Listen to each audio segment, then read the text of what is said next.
बच्चों ये है हमारा लेक्चर 176 और हम कर रहे थे आपका केमिस्ट्री में चैप्टर 3। इस चैप्टर का नाम है आपका एटम्स एंड मॉलिक्यूल्स। कल हमने डाल्टन की एटॉमिक थ्योरी पढ़ी थी और हमने एटम्स के बारे में बहुत सारी जानकारी भी देखी थी। ठीक है, सो मैंने आपको लास्ट में कुछ एलिमेंट्स 18 एलिमेंट्स मैंने आपको कहा था सीक्वेंस में याद करना। फिलहाल तो ये सब शुरुआत है एलिमेंट्स की, पर मैंने आपसे पहले याद करने के लिए बोल दिया है, आगे आपको काम आएगा, आपको पता लगेगा कि मैम ने क्यों बोला था। सो दिस इज लेक्चर 176 और हम कर रहे हैं what are the modern day symbols of atoms of different elements. अलग अलग एलिमेंट्स के एटम्स के आजकल सिंबल क्या यूज होते हैं। तो आजकल वही सिंबल्स यूज होते हैं जो कि मैंने आपको याद करने बोले थे, पर इसकी शुरुआत कहीं से तो हुई होगी ना भाई। एलिमेंट्स के पुराने सिंबल्स भी तो रहे होंगे ना, जो आज लेटेस्ट है, तो जरूरी थोड़ी नहीं शुरू से वैसा ही रहा होगा। हर चीज में बदलाव आता है, शुरुआत तो कुछ और ही रही होगी। तो क्या थी शुरुआत? ठीक है, सो डाल्टन जो थे पहले साइंटिस्ट थे जिन्होंने सिंबल्स यूज किए थे। मतलब डाल्टन ने बहुत, मैंने आपको कल भी सब बताया था कि कैसी क्रांति लाई थी उन्होंने, कैसे उन्होंने चेंज कर दिया था पूरा सोचने का नजरिया ही। सो जो डाल्टन थे सबसे पहले सिंबल का यूज करना वही लाए थे, सोच वही लाए थे, डाल्टन लाए थे। तो उन्होंने एक एलिमेंट के लिए सिंबल यूज किया था, तो he also meant a definite quantity of that element. Dalton जो थे पहले साइंटिस्ट थे, सिंबल्स को यूज करा था इन्होंने, और उन्होंने सिंबल एलिमेंट के लिए यूज किया था। सो डेफिनेट क्वांटिटी ऑफ दैट मतलब उन्होंने सिंबल और क्वांटिटी जैसे जोड़ दिया था। ठीक है, one atom of that Berzelius suggested symbols can be made from 1 or 2 letters of the same of that.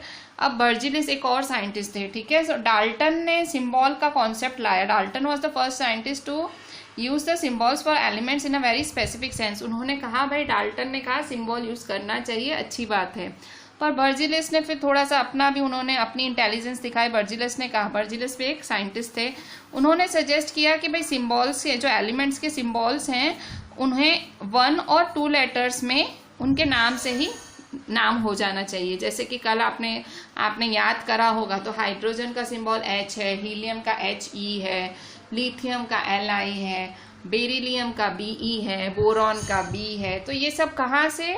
ये सब बर्जिलियस महाराज ने हमें समझाया। सो बर्जिलियस महाराज की वजह से आज आप ये सिंबल्स याद कर रहे हो। ठीक है, उन्होंने सजेशन नहीं दिया होता तो वैसा नहीं होता। ठीक है, सो ये सिंबल्स जो डाल्टन ने प्रपोज किए थे, डाल्टन ने कौन से सिंबल प्रपोज किए थे? क्योंकि उस टाइम तो डाल्टन का टाइम कौन सा था? डाल्टन आप आज जिस सदी में हो उससे तकरीबन 1-2 सदी पहले, मतलब काफी टाइम पहले डाल्टन ने ये सब प्रपोज किया था। ठीक है, मतलब तकरीबन आप 1800 में बोल सकते हो। सो 1800 में, सन 1800 में उन्होंने प्रपोज किया था। तो ऑब्वियसली तब उनको अभी ऐसी समझ नहीं थी कि हाइड्रोजन को H बोलूं, हीलियम को H ही बोलूं। बर्जिलियस ने सजेस्ट तो किया था, पर डाल्टन ने कैसे सिंबल्स? तो ये डाल्टन के सिंबल्स हैं। आपने कल जो याद करे हैं, आपने जो लिखे हैं इतने सारे टाइम्स जो मैंने आपको बोले थे, आपने मॉडर्न डे लिखे थे, पर जो डाल्टन है, डाल्टन ने उस टाइम ये प्रपोज किया था कि ऑब्वियसली 1800 सदी थी वो। सो डाल्टन के दिमाग में सबसे पहले तो उन्होंने हाइड्रोजन का ऐसा सिंबल बोला, फॉस्फोरस का ऐसा बोला, कॉपर का ऐसा सिंबल था, गोल्ड का ऐसा था, कार्बन का ये सिंबल था, सल्फर का ये था, लेड का ये था, प्लाटिना का ये था, ऑक्सीजन का ये था, आयरन, सिल्वर और ये मरकरी। ठीक है, so symbols for some elements as proposed by Dalton. So Dalton ने ये सारे सिंबल्स प्रपोज किए थे। ठीक है, तो ये सारे आपको मतलब ड्रॉ करने और लिखने भी कि भाई डाल्टन ने क्या प्रपोज किया था। ठीक है, सो अब हम आगे देखते हैं।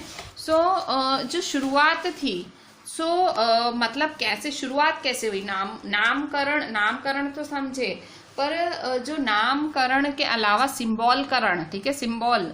सो जब शुरुआत थी तो एलिमेंट्स के जो नाम थे वो मतलब एलिमेंट्स, अब जैसे हाइड्रोजन का नाम, हीलियम का नाम, एलिमेंट्स के नाम कैसे रखे जाते थे?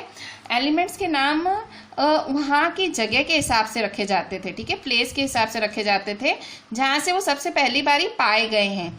जैसे कि कॉपर था, तो कॉपर को सिप्रस नाम से, मतलब कॉपर का नाम कैसे पड़ा? The name copper was taken from Cyprus.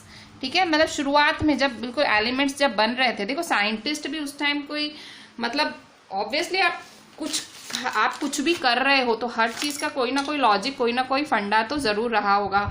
तो उस टाइम साइंटिस्ट क्या करते थे, एलिमेंट्स जिस जगह से मिलता था उस जगह पे उसका नाम थोड़ा सा मिलता जुलता रख देते थे। So in the beginning the names of elements were derived from the name of the place where they were found for the very first time. जैसे कि कॉपर का नाम सिप्रस नाम से आया। Some names were taken from specific colours, कईयों के नाम उन्होंने कलर से रख दिए, ठीक है। जैसे उन्होंने गोल्ड का नाम गोल्ड क्यों लिखा, गोल्ड को क्यों गोल्ड कहा गया, गोल्ड मेटल को गोल्ड क्यों कहा, gold was taken from the English word meaning yellow, ठीक है। गोल्ड एक ऐसे इंग्लिश शब्द से लिया गया जिसका मीनिंग येलो है, मतलब कलर से, प्लेस से, ऐसे ऐसे करके तो उन्होंने नाम रखे सारे एलिमेंट्स के। पर आजकल क्या है, ये बहुत ही इंपॉर्टेंट क्वेश्चन है 1 मार्क का, कि IUPAC क्या है। सो IUPAC international union of pure and applied chemistry. IUPAC क्या है, international union of pure and applied chemistry है। ये एक इंटरनेशनल साइंटिफिक ऑर्गेनाइजेशन है जो कि नेम अप्रूव करती है एलिमेंट, सिंबल और यूनिट्स के। जैसे कोई साइंटिस्ट है, ये बहुत इंपॉर्टेंट क्वेश्चन है 1 मार्क में, बहुत इंपॉर्टेंट क्वेश्चन कि IUPAC क्या है।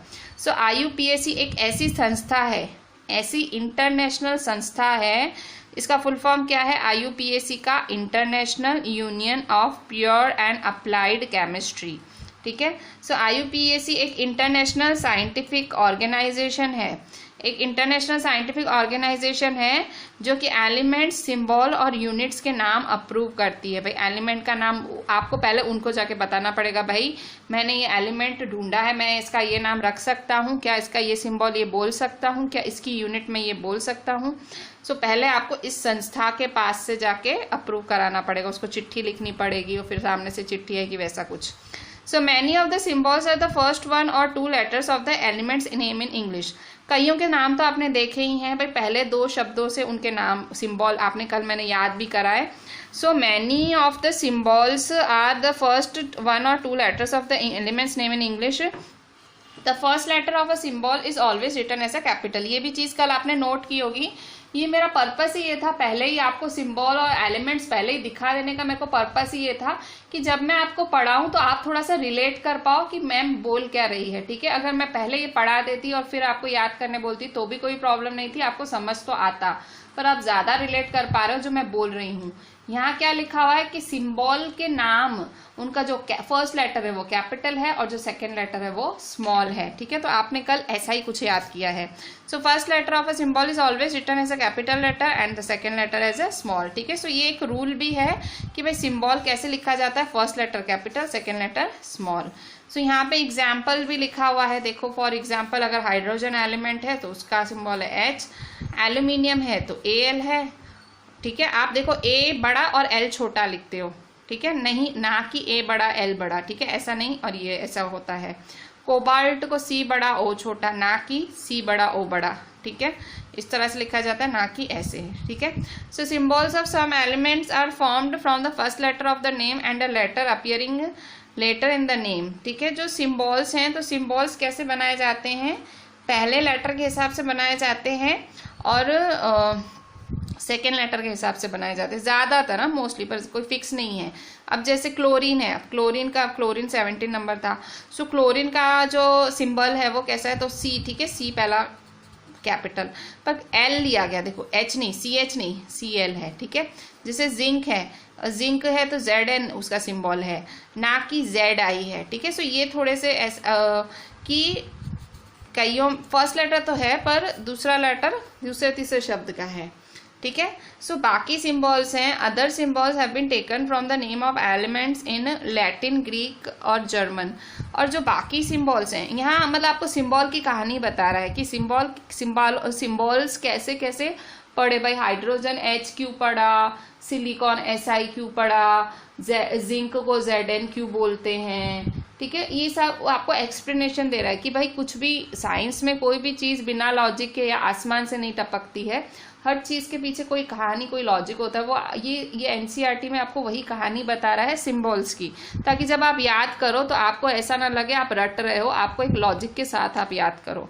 सो other symbols have been taken from the names of elements in the Latin, Greek और जर्मन। सो बाकी सिंबल्स लैटिन, जर्मन और ग्रीक भाषाओं से लिए गए हैं।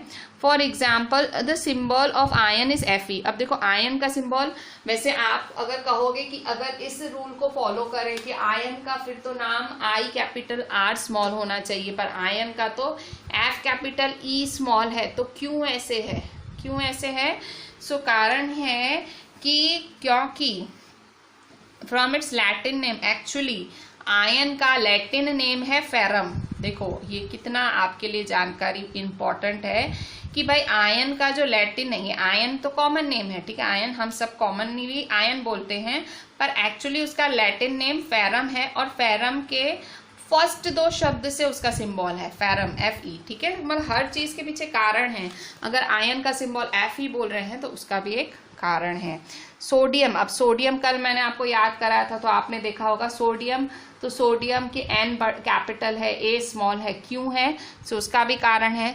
सोडियम का सिंबल Na इसलिए है क्योंकि उसका नाम नेट्रियम से लिया गया है, NaTrium, नेट्रियम से लिया गया है।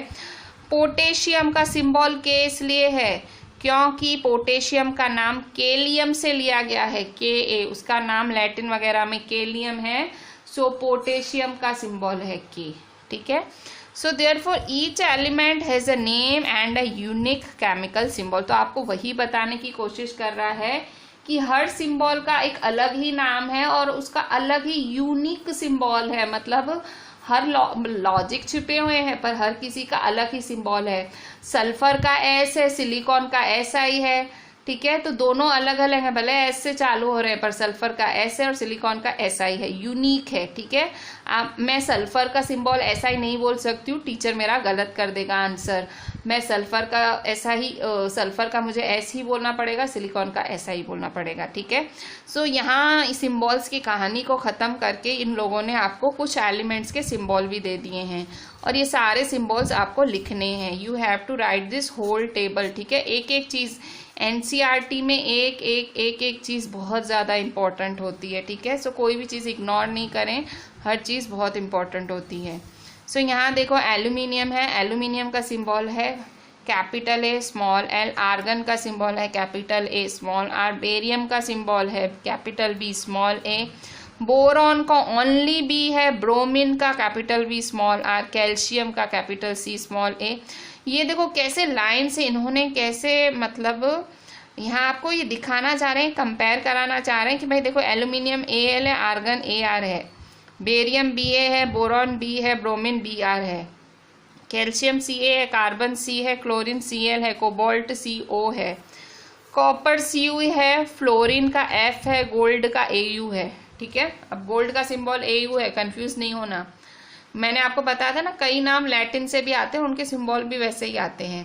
हाइड्रोजन का H है, आयोडीन का I है, आयन का Fe है, लेड Pb है, magnesium Mg, neon Ne, nitrogen है N, ऑक्सीजन है O, पोटेशियम है K, silicon Si, silver Ag, sodium Na, sulphur S, uranium U और जिंक का है Zn, ठीक है। सो सारे सिंबल्स नाम के साथ आपको लिखने हैं, ठीक है। सो मतलब इसको आप कोशिश करना याद कर लो, सिंबल और नाम आप याद कर लो, ठीक है। सो ये आपके लिए बहुत ही इजी, मतलब अच्छा रहेगा। आप आगे जब भी मतलब आगे जो डिटेल में आप सब पढ़ोगे सो उसके लिए आपके लिए अच्छा रहेगा, ठीक है। सो मैं आपको ऐसे नहीं बोल रही हूँ कि ये टेबल आप एकदम याद ही कर लेना, एकदम आपको रट्टा मार लेना है, पर जैसे जैसे आप आगे बढ़ोगे, आप यूज़ करोगे, आपको एकदम ऐसा होगा, आपको ऑटोमेटिकली ये सिंबल याद होते जाएंगे, आपके मन में बैठते जाएंगे, ठीक है। सो अब हम पढ़ते हैं एटॉमिक मास, ठीक है। सो एटॉमिक मास आपका नेक्स्ट टॉपिक है, ये भी एक इम्पॉर्टेंट, क्योंकि एटम चल रहा है, एटम से आपने एलिमेंट पढ़ा, एलिमेंट से आपने सिंबल पढ़ा, अब एटॉमिक मास क्या है, ठीक है। तो कल एक चीज़ आपको याद होगी, कल मैंने जब आपको याद करने बोले थे मैंने 3 कॉलम याद कराए थे, आपने एटॉमिक नंबर याद किया था, आपने एलिमेंट याद किया था, आपने सिंबल याद किया था। सो एटॉमिक नंबर होता है, वो उसका नंबर था, उस एलिमेंट का नंबर था। तो वैसे ही उस एलिमेंट का मास भी होता है, एटॉमिक मास भी होता है। सो आपको एटॉमिक मास भी याद करने पड़ेंगे। वही पेज था जिस पेज पे मैंने आपको लिखने बोला था, उसी पेज पे एक कॉलम एटॉमिक मास वाला भी था। अगर कल आपने नोट नहीं किया हो तो आज फिर से आप वो पेज नंबर ओपन करो और उसमें आपको दिखेगा एक कॉलम एटॉमिक मास वाला भी है। सो एग्जैक्टली एटॉमिक मास पहले है क्या, ठीक है, याद करना तो बात की बात, पर है क्या। जो डाल्टन ने सबसे अच्छा कॉन्सेप्ट जो दिया, ठीक है, जो सबसे अच्छा कॉन्सेप्ट जो डाल्टन ने दिया अपनी एटॉमिक थियरी में, उसने क्या बोला था, एटॉमिक मास, ठीक है, एटॉमिक मास पे उसने थोड़ा जोर डाला था। सो अगर आप उसके एटॉमिक थियरी का सबसे ज़्यादा यादगीर या सबसे ज़्यादा इम्पोर्टेंट कॉन्सेप्ट बोलो तो एटॉमिक मास था, ठीक है। सो उसके हिसाब से हर एलिमेंट का एक पर्टिकुलर एटॉमिक मास होता है, उनके हिसाब से हर एलिमेंट का एक पर्टिकुलर एटॉमिक मास होता है। सो द थियोरी, जैसे उस थियोरी में आपने क्या पढ़ा, वो थियोरी किसको एक्सप्लेन करती है, डाल्टन की atomic theory law of constant proportion को एक्सप्लेन करती है। तो मतलब क्योंकि वहाँ लॉ ऑफ कांस्टेंट प्रोपोर्शन को वो थियोरी एक्सप्लेन करती है, तो साइंटिस्ट को लगा कि हम क्यों ना एटॉमिक मास किसी एटम का मेजर भी करें, ठीक है, एटॉमिक मास को क्यों ना मेजर किया जाए। क्योंकि लॉ ऑफ कांस्टेंट प्रोपोर्शन में क्या कहा गया था, लॉ ऑफ कांस्टेंट प्रोपोर्शन में कहा गया था कि किसी भी एलिमेंट्स में सब्सटेंसेस एक डेफिनेट मास में प्रेजेंट होते हैं, ठीक है, ऐसा कुछ कहा गया था। तो मास ऑफ एन इंडिविजुअल एटम ये बहुत ही डिफिकल्ट टास्क है कि जब आप किसी एक इंडिविजुअल एटम का मास आप खोजना चाहते हो तो ये बहुत ही एक तकलीफ वाली बात होती है। सो उनके रिलेटिव एटॉमिक मासेस भी डिटरमाइन किए जाते हैं using laws of chemical combinations and the compound formed. तो मतलब एक इंडिविजुअल एटम का मास फाइंड करना बहुत ही डिफिकल्ट टास्क है। सो आप क्या करते हो, रिलेटिव एटॉमिक मासेस निकालते हो, मतलब कॉम्बिनेशंस में निकालते हो एटॉमिक मास, ठीक है। जैसे कि यहाँ पे आपको एक एग्जांपल, आपको अच्छे से समझाने के लिए यहाँ एक एग्जांपल दिया गया, ये जो चीज़ बोल रहे हैं कि जो जैसे कि कार्बन मोनोऑक्साइड है। अब कार्बन मोनोऑक्साइड किससे बना है, कार्बन और ऑक्सीजन से बना है। सो ऐसा माना जाता है कि भाई 3 ग्राम ऑफ कार्बन के लिए 4 ग्राम ऑफ ऑक्सीजन लगेगा, 3 ग्राम कार्बन के लिए 4 ग्राम ऑक्सीजन लगेगा। तो इसका मतलब carbon combines with 4/3 times its mass of oxygen. तो सपोज कि हमको एटॉमिक मास यूनिट आपको डिफाइन करना है। सो एटॉमिक मास यूनिट का शॉर्ट फॉर्म क्या है, AMU, ठीक है। सो एटॉमिक मास ये यूनिफाइड मास कहा जाता है। अब U को यूनिफाइड मास कहा जाता है, ठीक है। सो मतलब मास को कैसे मापा गया, देखो मास अगर ये क्या बोलना चाह रहा है कि अगर आप एक एटम का मास खोजने जाओगे, अगर मेजर करने जाओगे तो वो बहुत ज़्यादा डिफिकल्ट चीज़ होगी। अगर आप एक एटम का मास खोजने जाओगे तो बहुत डिफिकल्ट चीज़ होगी। तो साइंटिस्ट ने क्या किया, कार्बन के रिस्पेक्ट में सबके मास खोजे। किसके रिस्पेक्ट में, कार्बन के रिस्पेक्ट में। सो जैसे कार्बन भाई, और एटॉमिक मास यूनिट AMU से मतलब इन लोगों ने डिफाइन किया, ठीक है। Suppose we define atomic mass unit as AMU, पर IUPAC के रिकमेंडेशंस के हिसाब से AMU को अब U से लिखा जाता है, ठीक है। एटॉमिक मास यूनिट को यूनिफाइड मास के तौर पे लिखा जाता है, ठीक है। मतलब U का मतलब it is equal to mass of 1 carbon atom. ये किसके बराबर है, एक कार्बन एटम के मास के बराबर है, ठीक है। So then we would assign carbon and atomic mass of 1 U and oxygen and atomic mass of 1.33 U, ठीक है। सो देखो अगर साइंटिस्ट के हिसाब से चलो आप, ठीक है, अगर आप साइंटिस्ट के हिसाब से चलो तो जो कार्बन है, अगर आप साइंटिस्ट के हिसाब से चलो तो जो कार्बन है उसका एटॉमिक मास 1, ठीक है। कार्बन का एटॉमिक मास 1 U है, U मतलब यूनिफाइड मास, ठीक है। पर अगर ऑक्सीजन है तो अगर आप कैलकुलेट करो तो ऑक्सीजन का एटॉमिक मास होगा 1.33 U। बट इन्होंने साइंटिस्ट ने क्या किया है कि पॉइंट में नहीं, इन्होंने क्या लिखा, फिर होल नंबर में लिखना चालू किया। ठीक है, पहली चीज तो उन्होंने कहा कि भाई एक एक एटम का एटॉमिक मास निकालना एक बहुत ही डिफिकल्ट चीज है, तो उन्होंने कहा कि हम यूनिफाइड मास, मतलब हम विद रिलेशन, मतलब रिलेटिव मास निकालेंगे। ठीक है, सो रिलेटिव मास निकालेंगे। सो उन्होंने विद रिस्पेक्ट टू, जैसे ऑक्सीजन का मास कैसे निकाला गया, विद रिस्पेक्ट टू कार्बन निकाला गया। So with respect to carbon oxygen का एटॉमिक मास है 1.33 U या यूनिफाइड मास। इसलिए ये बहुत कन्वीनियंट है कि भाई इन नंबर्स को हम होल नंबर्स की तरह पे हम लिखें। ठीक है, होल नंबर्स या नियर टू होल नंबर्स के तौर पे लिखें। ठीक है, पॉइंट में नहीं। सो अगर आप अलग अलग एटॉमिक मास यूनिट्स के बारे में पढ़ोगे तो साइंटिस्ट शुरू में scientist initially while searching for various atomic mass units, scientists initially took 1/16 of mass of atom of naturally occurring oxygen as the unit। ठीक है, मतलब वो क्या करते थे, वो कैसे, मतलब देखो अभी कुछ उनको फिक्स समझ ही नहीं आया था, तो विद रिस्पेक्ट टू एक और एटम गिनते थे, मतलब एक इंडिविजुअल एटम उनको अब समझ नहीं आ रहा था एटॉमिक मास। शुरू उनको इतना पता था कि एटॉमिक मास ढूंढना है, पर एटॉमिक मास के बारे में उनको ज़्यादा कुछ समझ आ नहीं रहा था। सो उन्होंने क्या किया, उन्होंने बहुत सारे एटॉमिक मास यूनिट्स ढूंढने की कोशिश की। तो साइंटिस्ट शुरू में क्या लेते थे, वो 1/16 of the mass of an atom of naturally occurring oxygen as the unit, मतलब जो ऑक्सीजन होता था, ऑक्सीजन का वो 1/16 जो होता था वो मास लेते थे। ठीक है, यूनिट के बराबर लेते थे। ऑक्सीजन का 1/16 जो पार्ट है वो एक यूनिट के बराबर लेते थे।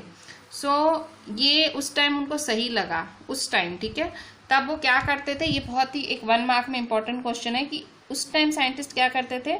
Scientist initially took 1/16 of the mass of an atom of naturally oxygen occurring oxygen as the unit, मतलब ऑक्सीजन का 1/16 मास वो एक यूनिट के बराबर लेते थे।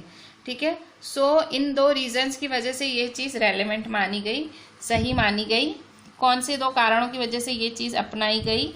So oxygen reacted with large number of elements and formed compounds, जो ऑक्सीजन है बहुत सारे एलिमेंट्स के साथ रिएक्ट करता है और कंपाउंड्स बनाता है। ऑक्सीजन बहुत सारे जो react with large number of elements and formed compounds, this atomic mass unit gave masses of most of elements as whole numbers, मतलब क्योंकि ऑक्सीजन है ना ज़्यादातर जो है ज़्यादातर एलिमेंट्स के साथ रिएक्ट करता है और कंपाउंड्स बनाता है, और ये जो एटॉमिक मास यूनिट है gave masses of most of elements as whole number, atomic mass unit था। सो इसकी वजह से बहुत सारे एलिमेंट्स के मास पाए गए, बहुत सारे एलिमेंट्स के मास मिले। ठीक है, सो इन 1961 फिर 1961 में मतलब पहले ऑक्सीजन को सेंटर बनाया गया कि भाई ऑक्सीजन का जो 1/16 एटम है कि उसको हम उसके हिसाब से एटॉमिक मास फाइंड करेंगे। पर फिर आगे जाके 1961 में क्या हुआ, 1961 में for a universally accepted atomic mass unit carbon 12 isotope was chosen as the standard reference for measuring atomic masses. पर 1961 में क्या हुआ, अब ये बहुत इंपॉर्टेंट चीज़ है, ये चीज़ें आप ध्यान रखो कि एटॉमिक मास पहले तो उन्होंने कहा कि एक एटम का फाइंड कैसे करें, तो उन्होंने कहा भाई ऑक्सीजन के रिस्पेक्ट में फाइंड करें। सो ऑक्सीजन का 1/16 मास उन्होंने एक यूनिट माना। अब 1961 में नई चीज़ आई, क्या हुआ 1961 में for a universally accepted atomic mass unit carbon 12 isotope, मतलब एटॉमिक मास यूनिट के लिए एक नई शोध की गई, नई फाइंडिंग की गई। उसमें जो कार्बन का 12 था आइसोटोप, मतलब आइसोटोप्स क्या होते हैं, आइसोटोप्स आप आगे डिटेल में पढ़ोगे भाई, एटॉमिक नंबर सेम होते हैं, एटॉमिक मास डिफरेंट होते हैं, वैसा कुछ होता है। सो कार्बन का जो 12 आइसोटोप था उसको स्टैंडर्ड रेफरेंस माना गया एटॉमिक मासेस के लिए। ठीक है भाई, अगर आपको एटॉमिक मास फाइंड करने हैं तो आपको कार्बन 12 का आइसोटोप कंसीडर करना पड़ेगा मापने के लिए, मेजर करने के लिए। सो 1 atomic mass unit is a mass unit, ये बहुत ही इंपॉर्टेंट डेफिनेशन है कि 1 एटॉमिक मास यूनिट क्या है। So 1 atomic mass unit is a mass unit equal to exactly 1/12 the mass of 1 atom of carbon 12। ठीक है, सो 1 एटॉमिक मास यूनिट क्या है, 1 atomic mass unit is a mass unit equal to exactly 1/12 mass of 1 atom of carbon 12। The relative atomic masses of all elements have been found with respect to atom of carbon 12। So इसी तरह से मतलब इस carbon 12 के हिसाब से सबका मापा गया। ठीक है, फिर से देखो, 1 atomic mass unit 1 AMU is a mass unit exactly 1/12 the mass of one atom of carbon 12. The relative atomic masses of all elements have been found with respect to atom of carbon 12. ठीक है, सो ये भाई carbon 12 के respect से, carbon का जो 12th isotope है उसके रिस्पेक्ट से अब मास मापा गया। ठीक है, सो इस तरह से अब AMU का सेंटर क्या रखा गया, AMU का सेंटर, एटॉमिक मास का सेंटर अब कार्बन रख दिया, कार्बन का 12th आइसोटॉप मतलब 1/12 मास ऑफ कार्बन रखा गया। ठीक है, सो इसके हिसाब से आपको यहाँ पे मतलब इस फंडा के हिसाब से, ठीक है, सो इस फंडा के हिसाब से यहाँ पे आपको कुछ एटॉमिक मासेस दिए गए हैं।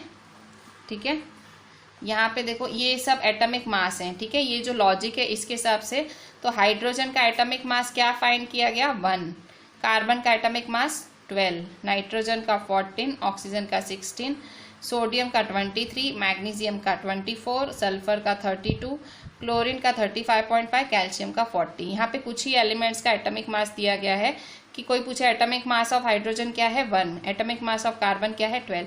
ये भी बहुत इंपॉर्टेंट टेबल है, ये सारी भी आपको लिखनी है। ठीक है, एलिमेंट और उनके एटॉमिक मास। आप एटॉमिक मास और एटॉमिक नंबर को मिक्स मत करना। Atomic mass is a different thing और atomic number is a different thing, और ये एटॉमिक मास है, ये आपको कैलकुलेशंस करने में मदद करेंगे। ठीक है, सो हाइड्रोजन का 1, कार्बन का 12, नाइट्रोजन का 14, ऑक्सीजन का 16, सोडियम का 23, मैग्नीशियम 24, सल्फर 32, क्लोरीन 35.5 और कैल्शियम है 40। ठीक है, सो आपको इन सब एलिमेंट्स का एटॉमिक मास याद करना पड़ेगा और लिखना भी पड़ेगा। ठीक है बच्चों, अब एक नया टॉपिक देखो, how do atoms exist. Atom आखिर एग्जिस्ट कैसे करते हैं, मतलब उनका एग्जिस्टेंस क्या है। So atoms of most elements are not able to exist independently. अकेले कई एलिमेंट्स होते हैं जिनके एटम्स अकेले एग्जिस्ट नहीं कर पाते हैं। Atom form molecules and ions. Atoms क्या करते हैं, मॉलिक्यूल्स बनाते हैं, आयंस बनाते हैं, और ये मॉलिक्यूल्स, ये आयंस एग्रीगेट हो जाते हैं। एग्रीगेट मतलब मिल जाते हैं, बड़े बड़े नंबर्स में, लार्ज नंबर्स में मिल जाते हैं और मैटर बनाते हैं। सो हम उन्हें फील कर सकते हैं, सी कर मतलब देख सकते हैं, टच कर सकते हैं। मतलब क्या होता है, मिलके मतलब एक कॉम्बिनेशन में ये एटम्स हमें महसूस होते हैं। ठीक है, कई एटम्स हमें अकेले एग्जिस्ट तक नहीं करते, कई एटम्स करते हैं। जो एटम्स अकेले एग्जिस्ट नहीं करते वो कॉम्बिनेशन के साथ एग्जिस्ट करते हैं।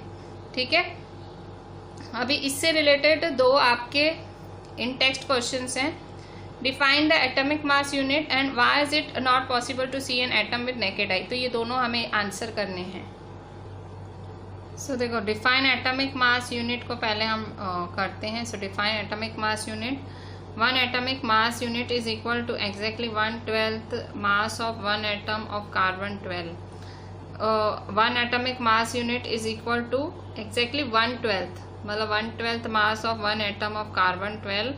The relative atomic masses of all elements have been found with respect to an atom of carbon 12. So atomic mass unit को कैसे define करेंगे, is 1 atomic mass is equal to exactly 1/12 mass of 1 atom of carbon 12। मतलब 1/12 part होता है mass of 1 atom of carbon 12, और सारे elements का जो रिलेटिव एटॉमिक मास है वो कार्बन 12 के हिसाब से ही फाइंड किया गया है।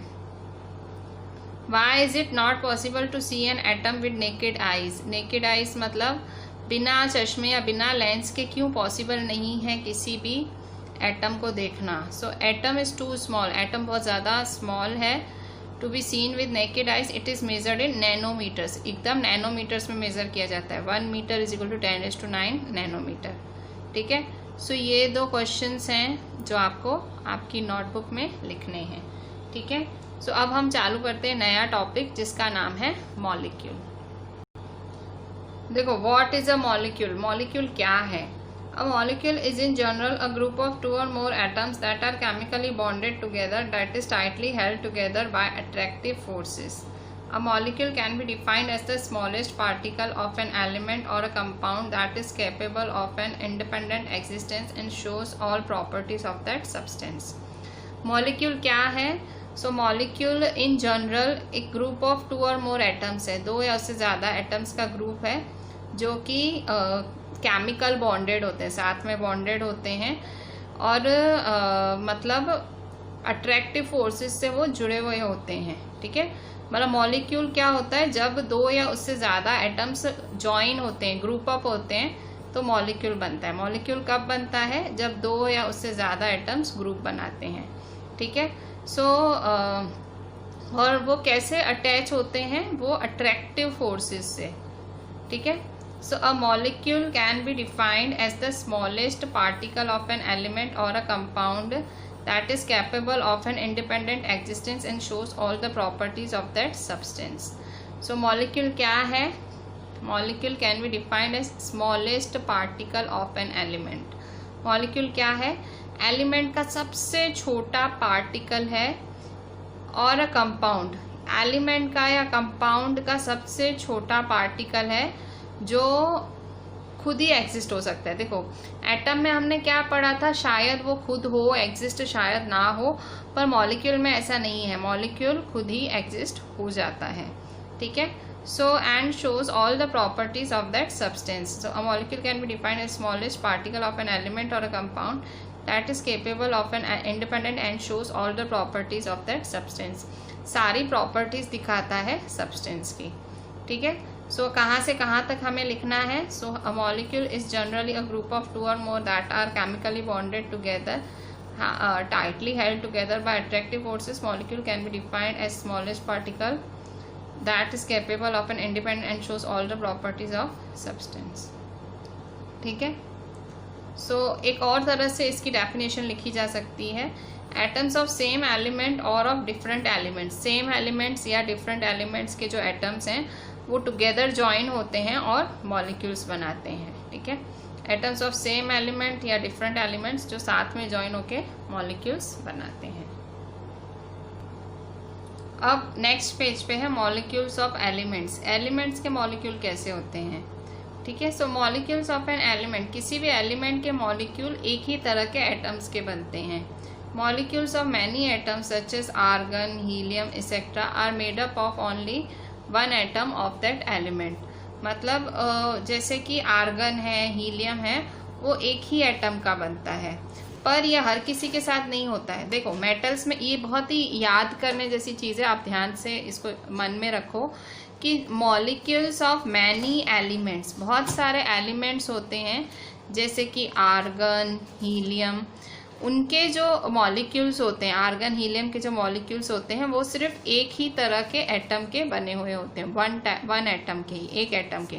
मतलब आप AR अकेला लिखोगे ना तो भी चलेगा, HE अकेला लिखोगे, हमने पढ़ा था ना कि कुछ एटम्स अकेले एग्जिस्ट कर जाते हैं। सो AR और HE अकेले एग्जिस्ट कर जाते हैं, but this is not the case with most of non metals. पर ये सब नॉन मेटल्स के साथ पॉसिबल नहीं है, सारे नॉन मेटल्स के साथ ये चीज़ पॉसिबल नहीं है। जैसे कि for example a molecule of oxygen consist of 2 atoms of oxygen and hence it is known as diatomic molecule.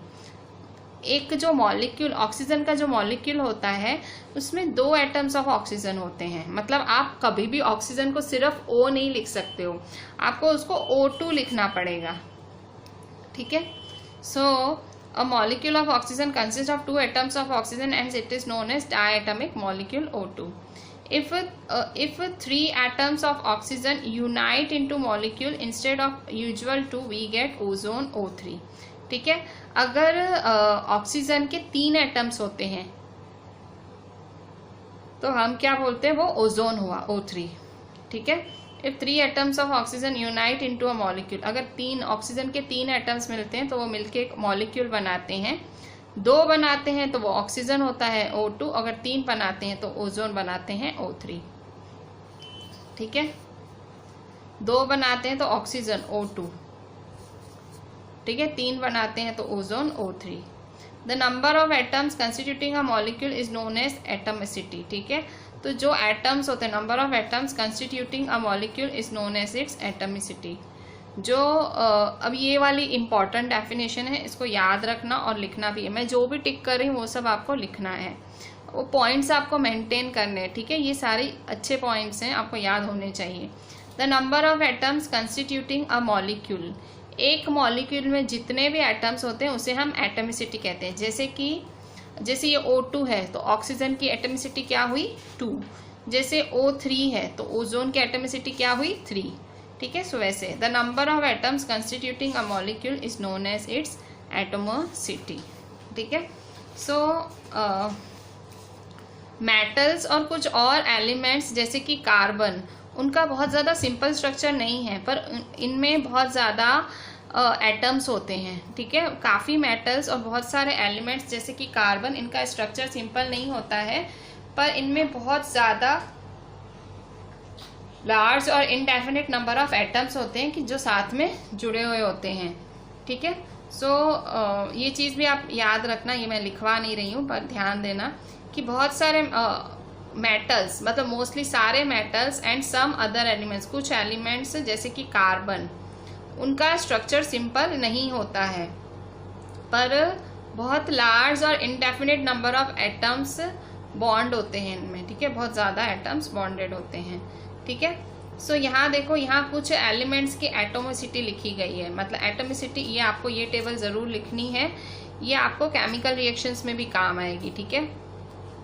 यहाँ सारे नॉन मेटल्स के नाम लिखे गए हैं, ठीक है, सारे नॉन मेटल्स हैं। तो आर्गन मोनो एटमिक, मतलब आर्गन AR, वन ही होता है उसमें atom. Helium mono atomic, mono मतलब वन, ठीक है, एक ही एटम होता है। ऑक्सीजन डाई एटोमिक, डाई मतलब 2 एटम्स होते हैं, ठीक है। फिर हाइड्रोजन मतलब डाई एटमिक H2, नाइट्रोजन मतलब डाई एटमिक N2, क्लोरीन मतलब डाई एटमिक Cl2, मतलब इनमें इनकी एटोमिसिटी क्या होती है 2। फॉस्फोरस की P, टेट्रा, फॉस्फोरस टेट्रा मतलब 4, P4, ठीक है। 1 में नहीं लिख सकते हो, 2 में नहीं लिख सकते हो, आप डायरेक्ट इसमें लिखना पड़ता है 4 में, P4। सल्फर, सल्फर तो पॉली एटमिक, पॉली मतलब मैनी, S8, ठीक है। सल्फर कैसे लिखा जाता है S8, ठीक है। फॉस्फोरस कैसे लिखा जाता है P4, ठीक है, इस तरह से। सो इस तरह से एटोमिसिटी होती है, ये है नॉन मेटल्स की एटोमिसिटी, ठीक है।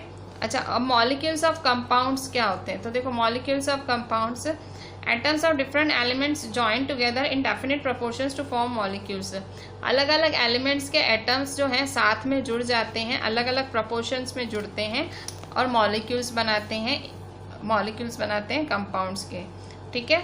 सो यहाँ कुछ आपको एग्जाम्पल्स हैं, तो मॉलिक्यूल्स, ठीक है। सो मॉलिक्यूल्स ऑफ कंपाउंड आपको हेडिंग डालनी है, और आपको ये टेबल्स बहुत ज़्यादा ज़रूरी हैं, यही केमिस्ट्री में आपका बेस बनाएंगे, ठीक है। सो मॉलिक्यूल्स ऑफ सम कंपाउंड्स, तो वाटर किन का बनता है, वाटर किस किस के जुड़ने से बनता है, हाइड्रोजन और ऑक्सीजन। सो हाइड्रोजन ऑक्सीजन का मास क्या होता है 1:8, ये आपको याद रखना पड़ेगा, ठीक है। कैसे, पर याद रखना है, कैसे नहीं, बस याद रखना है।